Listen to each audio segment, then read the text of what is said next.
So just like that, we're moving towards the end of 2023. That season's gone really fast, and we're starting to look at new releases in Jan, Feb of 24. Big releases, especially in that driver category from the biggest brands. But I'm going to take a look at two brands and two drivers in this video today that have been probably two of the most popular and best performing drivers of 2023, which are going to be staying in the lineup for next year too. So history and previous patterns pretty much tell us who we're going to expect releases from in early 2024. Probably the likes of TaylorMade will be launching a new driver. The likes of Callaway definitely will be launching something. Probably Cobra will be looking at a new range up. They're generally working those 12-month cycles, which some consumers like, some consumers don't, you know, because it just turns them over too fast. And post your comments down below, let me know what your thoughts on that. I'm going to take a look at two brands which don't release every 12 months. They maybe work on more of an 18-month to 2-year sort of cycle, which I think is quite good. It's refreshing. They've got belief maybe in their product that they can last longer in that marketplace without having to re-churn out a new model every 12 months. And to be honest, when you think about it, it's not really 12 months because talk about new releases happens sort of 2 to 3 months prior.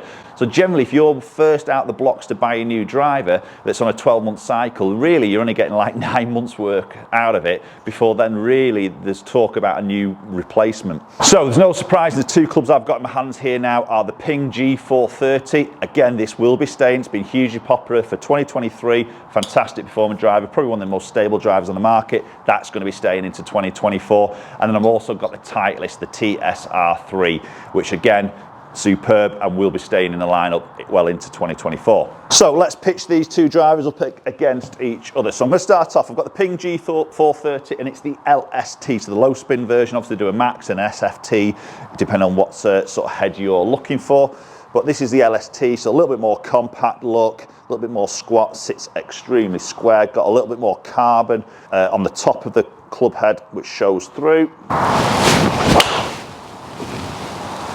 So as we say, G430 has been hugely popular range for Ping, you know, very stable head, and it's quite a different look, and especially up against the TSR3, which we're going to take a look at soon. We've got some turbulators on, as we've seen. You're either going to love them or hate them. It's that matte black finish, so it's not maybe the most beautiful looking golf club down by that golf ball, but I mean, I don't mind it, to be honest. That's a good hit.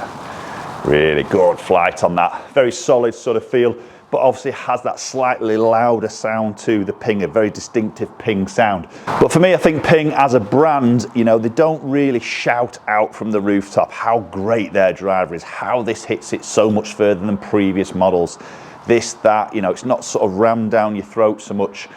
In their marketing sort of program, it's not aggressive, is it? You know, they just go about doing the business. They make some great solid product, you know, that gets played on tour, suitable for a lot of different golfers. And I think a lot of golfers like that. Then you put onto this that, you know, they've got that 18-month to 2-year sort of cycle. I think a lot of golfers appreciate that. All right, that's not the greatest of strikes, a little bit of a high toey one, but they sometimes do okay, those high toe shots. Yeah, see, it's pretty much up there, gets that high launch, low spin, get away with it. And I think for me as well, there's so many loyal Ping fans out there. They'll always switch from a Ping into another Ping, and you're definitely seeing that. And that takes time to build up that loyalty. You know, years of being a family-run business, really, from Ping. And, you know, that loyalty that really sort of builds up trust in the consumer, you know, the consistent release of product and not switching them in and out too quickly, replacing them too fast. Just some very good, solid product, built up a little bit of a history, and that's where you're going to get that loyal fan base.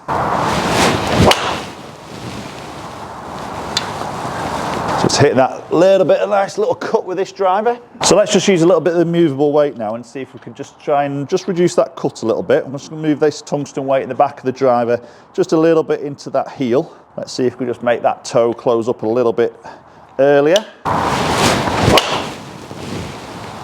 Oh, that's a better shot. A little bit less cut on that. Sort of little just change in that weight there. Just felt like I could just keep that control, that direction a little bit more. So post comments down below, have you got a G430 in the bag? Which head is it and why you've got that in the bag? Love to hear your thoughts. And if you're enjoying that, and is that a club that maybe you've moved in from a previous Ping driver into the 430? And more importantly, is that going to be staying in the bag? Are you going to get tempted to switch out when the new drivers are launched January and February?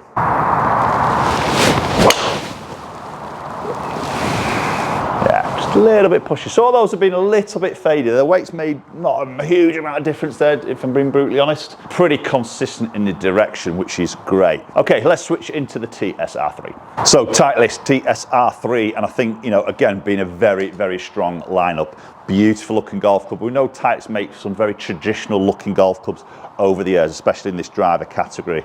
And the TSR is no exception. Beautiful sort of squat compact head. Now, again, 4 different heads in TSR. You've got 1, the 2, the 3 and the 4. So again, aiming at a big portion of golfers, and golfers from seniors right the way through to obviously your tour players. Now, Titleist maybe in the past have picked up a bit of a name, and they always used to use that strapline, serious clubs for serious golfers. And I think when you're looking maybe as a high handicap golfer or a mid handicap golfer, club golfer, looking in and thinking, Titleist, they're too good a club for me to use. It's definitely not the case. They've got some drivers in there that could really benefit all types of golfers. So TSR3 I've got in my hands, 9 degrees set. It's pretty much the same as what we've just done with the Ping. And this is a driver that's been in my bag for a while. As I say, I love the looks of it. The way it sort of sits. The sound and the feel is, for me, a tough one to beat. That was a little bit up the left. First one up the left-hand side.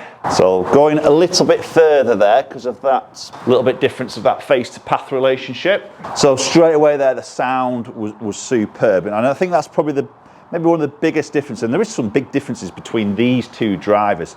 So again, the emotions of maybe how it looks down by that golf ball, that's a very personal thing. The sound and the feel, again, can be a very personal thing. But for me, I think the Titleist, if you like that cleaner look, more traditional shaping, and a little bit more of a, maybe not as tinny sort of sound, then this would be a little bit more maybe favourable against the Ping. All right, that was a similar one to like a hit with the Ping there, a bit of that high toe shot. It's flown very straight. Probably just going to lose a bit of ball speed. Yeah, it has done, but again, those ones do sneaky well, don't they? So again, I think Titleist as a brand, you know, have built a lot of respect. Again, you know, on an 18-month to 2-year sort of cycle, not switching them out too quickly and introducing new product. And again, their marketing is, you know, again, it's not hugely aggressive. You know, yeah, they probably have more presence on the marketing from maybe over the Ping possibly in terms of commercials on TV and those sort of things. And they've also got some high profile players playing Titleist, you know, Spieth, Thomas, just to name a few. So, you know, the presence on tour is huge, isn't it? A little bit of a cutty one there, but that felt superb. And you know, they've got sort of quality right the way through the whole range. The golf ball, the driver, you know, the irons, the wedges are phenomenal, aren't they? The putter, unbelievable. So, you know, you think of the depth through the whole range of the golf bag is pretty impressive.